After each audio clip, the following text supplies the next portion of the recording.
Welcome to Mallika பத்நாத் வீட்டு சமையல்.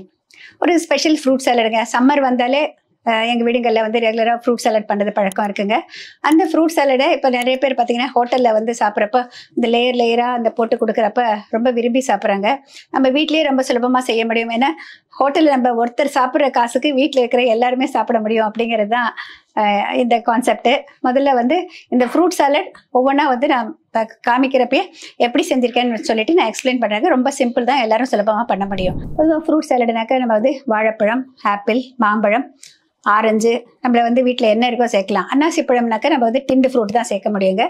அந்த மாதிரி நம்ம என்ன பழமெல்லாம் நம்ம வீட்டில் இருக்கோ அதெல்லாம் கட் பண்ணிவிட்டு சர்க்கரையில் கொஞ்சமாக வெள்ளை சர்க்கரையோ இல்லை சர்க்கரையோ எது வேணாலும் பரவாயில்ல, கொஞ்சமாக தண்ணி ஊற்றி அடுப்பில் வச்சு கரைச்சிட்டு இதில் போட்டு கலந்துருங்க. அப்போ ஒரு கூடுதல் சுவை கொடுக்கும். இதில் நான் வந்து இதில் டூட்டி ஃப்ரூட்டியும் செர்ரிஸும் கூட சேர்த்துருக்கேன். இந்த ஃப்ரூட்ஸை வந்து ரெடி பண்ணி ஃப்ரிட்ஜில் வச்சுருக்கேங்க. இப்போ தான் வெளியில் எடுத்தேன் பாருங்கள். இந்த மாதிரி ஃப்ரூட் சாலட் ரெடியாக இருக்குது. இது கஸ்டர்ட் அப்படிங்கிறப்ப நம்மளுக்கு வந்து டிஃப்ரெண்ட் ஃப்ளேவர்ஸ் கடைகளில் கிடைக்கிறது உங்கள் எல்லாருக்கும் தெரியும், பேக்கெட்டில் கிடைக்கும். அந்த கஸ்டர்ட் பவுடரில் வந்து நம்மளுக்கு வந்து எந்த ஃப்ளேவர் வேணுமோ அது தேர்ந்தெடுத்துக்கலாம். ஸ்ட்ராபெரி இருக்குது, லெமன் இருக்குது, வெனிலா இருக்குது, எந்த ஃப்ளேவர் வேணாலும் நம்ம எடுத்துக்கலாங்க. இப்போ நான் இது வந்து வெனிலா கஸ்டர்ட் அப்படின்னு சொல்லிட்டு பார்க்குறப்ப பைனாப்பிள் கஸ்டர்ட் எது வேணாலும் எடுத்துக்கலாம். 1.5 டம்ளர் பால் எடுத்துக்கிட்டிங்கன்னாக்கா 1/2 டம்ளர் பால் வந்து தனியாக எடுத்து வச்சுக்கோங்க. அடுத்த 1 டம்ளர் நம்ம எவ்வளோ தேவையோ அந்த அளவுக்கு வந்து பால் அடுப்பில் வச்சு காய்ச்சணும். காய்ச்சறப்ப ஒரு 2 ஸ்பூன் சர்க்கரை போட்டுக்கோங்க. அது நல்லா கொதி வர்றப்ப குளிர்ந்த பாலில் இந்த கஸ்டர்ட் பவுடரை இப்போ நீங்கள் 1/2 டம்ளர் கிட்டத்தட்ட ஒரு 300 ml எடுத்துக்கினாக்கா ஒரு 1.5 டீஸ்பூன் இல்லை 2 டீஸ்பூன் அளவுக்கு கோல்டு மில்கில் அந்த காய்ச்சி ஆரிய பாலில் அந்த கஸ்டர்ட் பவுடரை போட்டு கரைச்சிட்டு இந்த பால் கொதி வரப்போ அதில் போட்டு கலந்துக்கிட்டே இருந்தீங்கன்னாக்கா அப்படியே ஓரளவு ஷைனிங் வரும், திக்காகும். அப்புறம் எடுத்து இறக்கி வச்சுட்டிங்கனாக்கா இந்த மாதிரி கஸ்டர்ட் திக்காகிடும். இதை வந்து ஃப்ரிட்ஜில் வச்சு நான் எடுத்து வச்சுருக்கேன். அடுத்ததாக பொதுவாக நான் இதில் வந்து சேர்க்குறது இன்னொன்று வந்து ஜெல்லி. இந்த மாதிரி வெஜிடேரியன் ஜெல்லி கிறிஸ்டல்ஸ் தான் நான் யூஸ் பண்ணுறது. வெஜிடேரியன் ஜெல்லி கிறிஸ்டல்ஸ் பார்த்தீங்கன்னா கடைகளில் கிடைக்கிற பேக்கெட்டில் வந்து உள்ளே வந்து 2 இருக்கும், க்ரீன் டாட் போட்டிருக்கிறதுல உள்ள 2 விதமான சாஷேஸ் இருக்கும். 500 ml கொடுத்துருந்தாங்கனாக்கா அந்த அளவுக்கு தண்ணி ஊற்ற வேண்டாம்.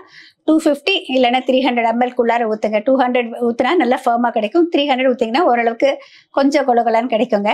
அது வந்து அகர் நம்ம சைனா கிராஸ் யூஸ் பண்ணி தான் அவங்க வந்து அதை வெஜிடேரியன் ஜெல்லி கிறிஸ்டல்ஸ்க்கு ரெடி பண்ணியிருக்காங்க. குளிர்ந்த தண்ணீர், அதாவது ரூம் டெம்பரேச்சர் இருக்கிற தண்ணியில் அந்த 2 சாஷையில் இருக்கிறதையும் போட்டுட்டு கொஞ்சம் 2 ஸ்பூன் சர்க்கரை சேர்த்து கலந்துட்டு அடுப்பில் வச்சுட்டு சூடு பண்ணிஎனக்கு நல்லா கரைஞ்சிடும். கரைஞ்ச பிறகு எடுத்து இறக்கி வச்சுட்டு ரூம் டெம்பரேச்சர் வந்த பிறகு நீங்கள் எதில் ஊற்றி செட் பண்ணணுமோ ஃப்ரிட்ஜில் வச்சுருங்க. இந்த பாருங்கள், இந்த மாதிரி ஜெல்லியை வந்து இந்த மாதிரி செட் பண்ணி வச்சுருக்கேன். பொதுவாக வந்து வெஜிடேரியன் ஜெல்லி கிறிஸ்டல்ஸ்னால் ரூம் டெம்பரேச்சரில் இருந்தால் கூட மறுபடியும் வந்து அது கரையாது. அதே வந்து ரெட் டாட் போட்டுருக்கிறது பார்த்தீங்கன்னா ஜெலட்டின் பேஸ்டாக இருந்தாக்க ஃப்ரிட்ஜில் வச்சுருக்கப்ப கெட்டியாக இருக்கும், வெளியில் எடுத்தாக்க வந்து அது வந்து அப்படியே கரைஞ்சி போயிடும்.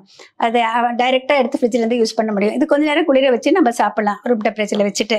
அடுத்ததாக சப்ஜா சீட்ஸு இல்லைன்னா சியா சீட்ஸு நீங்கள் எது இருந்தாலும் சரி அது ஊற வச்சுக்கோங்க. அது வந்து கொஞ்சம் நல்லது. அதுக்கப்புறம் இந்த டூட்டி ஃப்ரூட்டி இந்த கடைகளில் கிடைக்கிற சுலபமாக பப்பாளியிலேருந்து பண்ணுறது தான். இது பப்பாளி காயிலேருந்து பண்ணுறது தான் டூட்டி ஃப்ரூட்டி. இங்கே நட்ஸு நம்ம வந்து விருப்பப்படி பாதாம், அக்ரோட், எந்த பருப்பு வேணாலும் வந்து நம்ம வந்து ரோஸ்ட் பண்ணி அதை நம்ம எடுத்துக்கலாங்க. அது எக்ஸ்ட்ராவாக நம்ம போட்டு சாப்பிட நல்லாயிருக்கும். இதுக்கு மேலே வந்து செர்ரிஸ். இப்போ இதை வந்து மேலே டாப்பிங்காக மாம்பழ ஐஸ்கிரீம் எடுத்து வச்சுருக்கேன். இதெல்லாம் ரெடி பண்ணிட்டா போதுமானது. ஃப்ரூட் சாலட் போடுறேன் ஒரு லேயர்.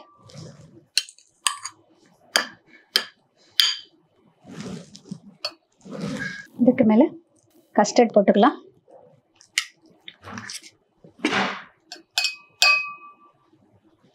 இதுக்கு மேலே ஜெல்லி.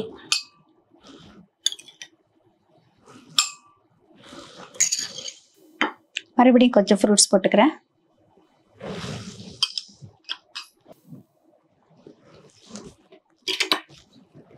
ஊற வச்ச சியா சீட்ஸு இது அடியில் கூட போடலாங்க. அது நிறைய பேர் சாப்பிடாம அப்படியே நிறுத்திடுறாங்க, அதனால கொஞ்சம் மேலே போட்டுக்கலாம். அடுத்த லேயர் மறுபடியும் ஒரு கஸ்டர்ட் போட்டுக்கலாம். கொஞ்சம் ஜெல்லி போட்டுக்கலாம்.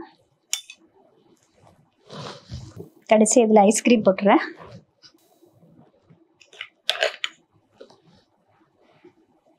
இதுக்கு மேலே வறுத்த நட்ஸ் போட்டுக்கலாம். Tutti Frooti.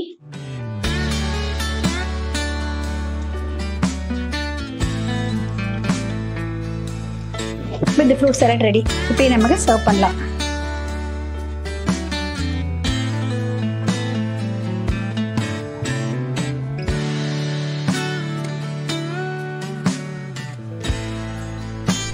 Summer special fruit salad ரெடிங்க. இந்த மாதிரி நீங்களும் ட்ரை பண்ணி பாருங்கள். ரொம்ப டேஸ்டியாக இருக்கும், எல்லாருக்கும் ரொம்பவே பிடிக்கும். இதை ரெகுலராக வந்து நீங்கள் சம்மரில் செய்ய ஆரம்பிச்சிருவீங்க. எஸ்பெஷலி குழந்தைங்களுக்கு வந்து ஹோட்டலில் போய் இதை வாங்கி கொடு அது வாங்கி கொடுன்னு சொல்லிட்டு நச்சரிக்காமல் வீட்லேயே பண்ணி கொடுன்னு சொல்லிட்டு கேட்க ஆரம்பிச்சிருவாங்க. அந்த அளவுக்கு ஒரு டேஸ்டியாக இருக்கும்.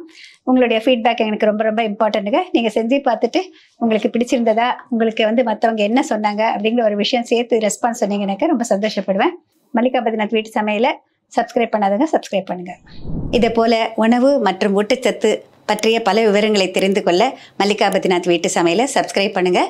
உங்களுக்கு புத்தகங்கள் வேண்டும்னா நாங்கள் அனுப்புகிறோம். ஸ்க்ரீனில் தெரிகிற முகவரி மற்றும் ஃபோன் நம்பருக்கு நீங்கள் தொடர்பு கொள்ளலாம்.